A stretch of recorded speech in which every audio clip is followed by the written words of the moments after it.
welcome to HazCom Central. I'm Barry Lerner with today's report, which we call Health Hazards 3, Carcinogens, an Objective View.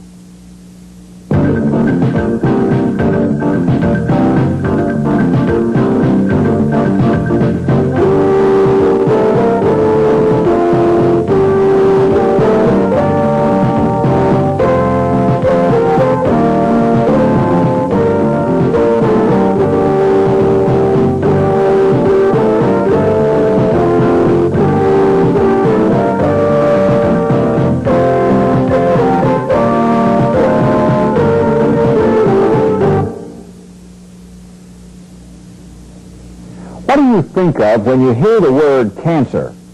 To some of us, it might bring to mind the Surgeon General's warning on a pack of cigarettes. Maybe it reminds you of a celebrity like John Wayne, whose fight against the disease was so well publicized, or someone you know personally who's been treated for cancer. Why does cancer get so much attention today?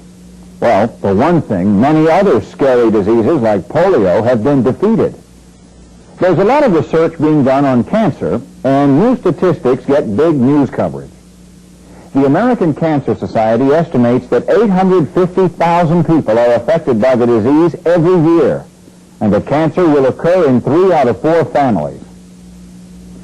There's disagreement among people, even experts, about the causes of cancer and what we should do to protect ourselves. To illustrate some common attitudes about cancer, let's look in on the Bakers, a typical American family.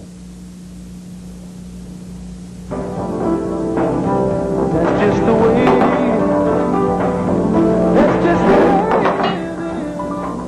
Going on 6:36 on this Monday morning. And the way it is now in the Houston metropolitan area is gloomy. The National Weather Service calls for a 70% chance of rain today, so let's all drive carefully out there, okay? Now, moving on to other business. The Post took one.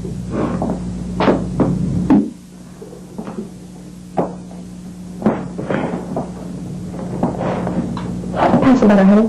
Sure. Well, I don't mean to rush you this morning, but you've got to take me to work. It's raining outside. Well, I know. Cook has to eat last around here, remember? Sweetheart, my appetite, not to mention my cold, would be better if I didn't have to smell that smoke. Give me a break. Not that again. Sweetheart, I don't like tonight. You know my father died of lung cancer. It scares me every time I think that possibly you're going to smoke and it's going to cut years off of your life. Nobody in my family ever had cancer, right? Besides, a little cigarette smoke is nothing compared to the stuff I'm around at work. Like asbestos. Now, there's something to worry about. Yeah, but your company has ways of protecting you from that, don't they? Sure, if you've got time to put on a mask every time you turn around, now let's just drop it. We had a program at school Monday about cancer. Okay, Mr. Professor, you going to get on my case, too? Well, they said cigarettes are bad for you, Dad. There's a lot of other things involved, too. Like alcohol and what we eat. You know what, Mom? Cancer researchers say you should cut down on animal fats, too. Like that bacon and butter. What? Well, I've never heard of such a thing. Now, what harm can a little good butter do, huh? Now, cigarette smoking, now that's something that we know about. Our speaker said scientists don't have all the answers about cancer, but we can reduce our risk by just adjusting our lifestyle. We're not going to have any lifestyle around here if I don't get to work. Let's move on.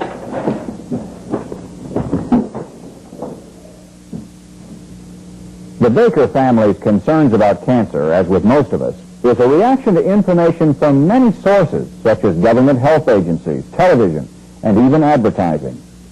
For example, government agencies at one time banned the use of the artificial sweetener saccharin because it has caused cancer in laboratory rats. And the widespread use of nitrites as a food preservative is being questioned as a possible carcinogen. To help us understand what cancer and carcinogens are, we're going to an interview that was taped earlier. Dr. Mary Crothers is a research scientist with the Hopkins Cancer Center. Thank you for joining us, Dr. Crothers. First of all, exactly what is cancer? Well, Barry, stated quite simply, cancer is the uncontrolled growth of human cells. Our cells normally divide for body growth and to regenerate damaged tissue. Now, cancerous cells, however, lose all restraint, invading and damaging healthy tissues. What's the relationship between carcinogens and cancer? A carcinogen is a substance or an agent that is capable of producing cancer if it enters the body. That's why it's important to protect yourself from exposure to known or suspected carcinogens. Cancers are usually identified by their site of origin, although they can spread rapidly. Look over here. This anatomy chart will illustrate some of the more common places cancer can attack. First, there's the mouth, the larynx, and the lungs. Any carcinogen you eat or breathe passes through the mouth, esophagus, and lungs first. These sites are of particular concern to the smoker, of course, and the user of chewing tobacco and snuff. This is also the most common way a chemical carcinogen gets into your body in the workplace, breathing a mist or vapor. Then there's bladder and liver cancer. Leukemia is a cancer of the blood and is known to be one of the hazards of radiation overexposure. And some cancer sites have to do with our sex or gender. Men may be attacked by prostate cancer, and women is cancer of the breast. We're learning more and more about cancer every day, and our treatment methods have improved dramatically. The important thing for people to remember, though, is that they can control the risks of cancer by their choice of lifestyle and the environment in which they live. Well, thank you for sharing your time and knowledge with us, Dr. Crothers. My pleasure, Barry. Before we get into the causes of cancer, let's clear up what we mean by the term environmental causes of cancer. Environmental means everything around us in our lives, not just where we work. To know how to reduce our risk of cancer at work and at home, we need to know what kinds of things in our overall environment are known to cause cancer. We have a filmed report on that now from Mr. Emmett Klein, who is an actuary with the Able Insurance Company. While people may disagree about the various causes of cancer, we do have a pretty good idea about a range of probabilities for different factors. This graphic shows the estimated percentage of all cancer caused by various environmental factors.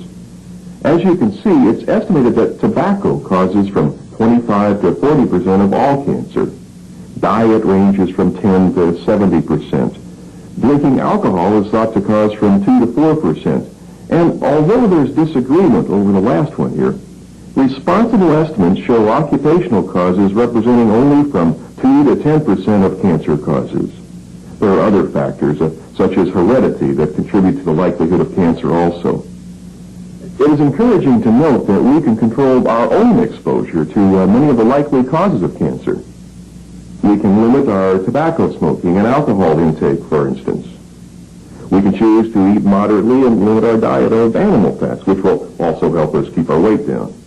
We can try to reduce stress in our lives, which is thought to contribute to cancer risk. And finally, we can make sure we get regular medical checkups, because early detection is very important in treating cancer. Now, what about carcinogens in the workplace? The next graphic is examples of several chemicals that are suspected are known carcinogens and the most likely type of cancer they cause. This is by no means a complete list, but it does give you an idea of the range of hazard you should be concerned about. Aromatic amines such as benzene is believed to cause cancer of the bladder. Arsenic is identified with skin and lung cancer. Asbestos primarily with the lung. The chemical benzene can cause bone marrow cancer or leukemia, and so on. You'll notice that the last substance, vinyl chloride, which is widely used in the manufacture of PVC, is suspected of being a cause of liver cancer. We said that you can control many of the environmental causes of cancer yourself. You can do the same thing in your workplace by following safe procedures. There's a lot of numbers being announced about cancer these days.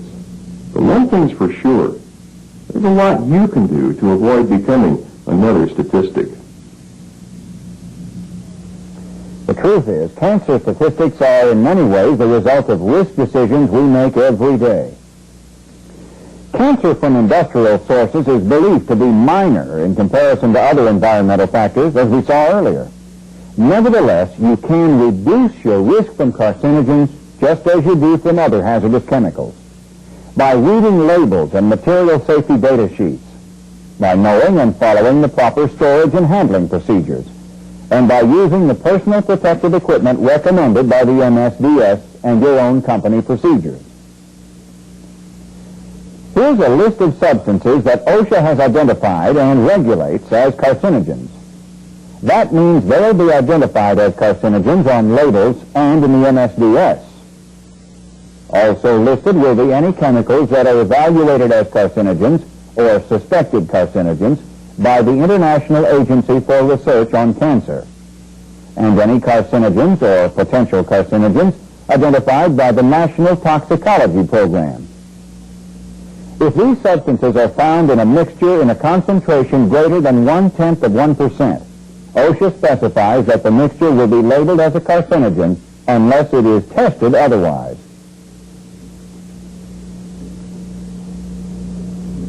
It's important to keep this list in perspective, though. Of the millions of known chemicals, there are only a few that OSHA has to specifically regulate as carcinogens.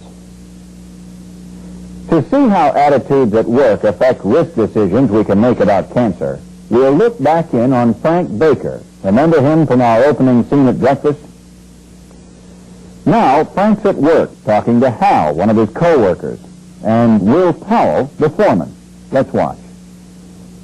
What's going on, Will? Hal, Frank, you guys having a good shift? Yeah, pretty good. You ready for the safety meeting this afternoon? It's an important subject for us. You know, how to protect ourselves better against some of the hazardous substances we have here in the plant. You know, like asbestos. It's nothing new to me. I've been working around this place for 10 years. I've heard it all before. Now, maybe not, Hal. You know, there's a new emphasis on hazardous chemicals lately, especially those that might possibly cause cancer. I think you'll hear some new information that will help you protect yourself better. Sure. They're just going to harp on us about using respirators again, I'll bet. I'll see what good they do me. I've been hanging around this stuff for so long, a little more can't hurt me. I think you got the wrong kind of attitude, Frank. I understand many of the effects of chemicals may be reversible if you stop overexposing yourself to them. Look, they'll probably warn us about smoking again. That's just so they can blame it on cigarettes if we get cancer, right? How do you figure that? The company doesn't put warnings on that pack of cigarettes you guys smoke. Independent groups like the American Cancer Society, they warn about smoking, along with the Surgeon General. The point is this: you just increase your occupational risk by smoking. Doesn't that make sense? I know I'm tired of hearing about it. What the heck? They've got some news that'll make sense, I'll listen. But no promises. Frank, I think that kind of attitude makes sense. And it's about time for the meeting to start. We better get over there. Do it. Frank's foreman, Will, made a very good point about adding to your risk by doing things like smoking or drinking too much. It goes back to the lifestyle approach to reducing the risk of cancer at work and at home. The HASCOM report has made arrangements to cover the safety meeting that Frank is attending. Let's go there now. Hello, everybody. Hey, man. Okay, so we're all here? Okay. For those of you who don't know me, I'm Bill Sparks. I'm your safety engineer, and it's my job to help keep you informed about safe working procedures and to make sure you have the proper equipment to use. We're going to talk about carcinogens today, and we'll illustrate some of our points with slides and videotape. Now, there's really no mystery about reducing the risk from cancer-causing agents on the job. You treat them as you would any hazardous chemical, and that means limiting your contact. Lung cancer accounts for at least 25% of all cancer deaths. So let's talk about how to protect ourselves from chemicals such as asbestos, benzene, acrylonitrile, and vinyl chloride that can be breathed in the air. Now, when you're working with any of these chemicals, you should be wearing one of these respirators, which will prevent any inhalation of the chemical if there's a spill or a leak. On the video monitor, you'll see another technique we have of controlling airborne hazards, like asbestos. This vacuum system draws the particles out of the air and into a sealed container. Here's another example of how we limit exposure to hazardous chemicals. By isolating chemicals like vinyl chloride in a double enclosed piping system, it can be transferred from place to place with no escape into the air. The inner pipe carries the product, while the surrounding outer pipe holds a vacuum to prevent venting into the atmosphere. Now here's a couple of examples of carcinogens that can cause skin cancer. We protect ourselves from them as we do with corrosives and irritants by wearing protective clothing. The labels and MSDS for any hazardous chemical will tell you when protective clothing is required. Gloves to protect your hands, a protective suit like this to prevent any of the substance from getting on your skin or clothes, and a face shield to protect your face from splashes. Now let's review some of the procedures for the safe handling, use, and storage of chemicals that are identified as carcinogens. We'll show them on the monitor. We maintain controlled areas where hazardous substances are stored and limit entry to only authorized people. Notice the warning signs that are posted to alert you to the danger. This area is monitored regularly to make sure the benzene level is staying within safe limits. As an additional precaution, all employees who enter the area must wear a respirator which prevents inhalation of the benzene vapors. Employees who work in the area are also included in a medical surveillance program which can detect any overexposure to the carcinogens. Does anyone have any questions about what we've covered so far? Yeah, I do. We can see that a lot of precautions have been taken here. But what if something does go wrong? What if there is a leak or a spill? Good question, Frank. I was just getting to that. Take a look at the next slide over here. Our emergency procedures for these kinds of chemicals are as follows. First, we want to evacuate the danger area of all non-emergency personnel. Next, trained personnel go into control and contain the danger. They use approved procedures and the proper protective equipment to decontaminate the area. Finally, we want to make sure any people who were exposed to the danger receive immediate medical attention and continued surveillance. Well, that's all for our meeting today.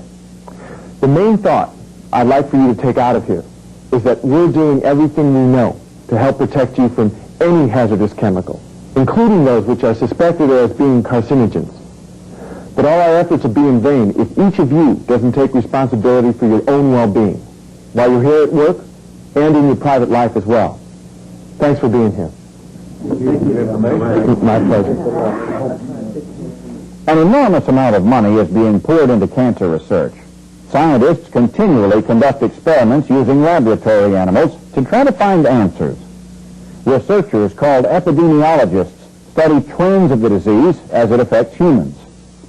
Hopefully, all of these efforts will someday find a cure for cancer. In the meantime, you can make the biggest effect in reducing your own risk by knowing the hazard and taking the recommended precautions. Now it's time to wrap up today's HazCom report on carcinogen health hazards. In this program, we looked in on a typical American family revealing their attitudes about cancer in their private lives. A research scientist explained what cancer is and how carcinogens can affect different areas of the body.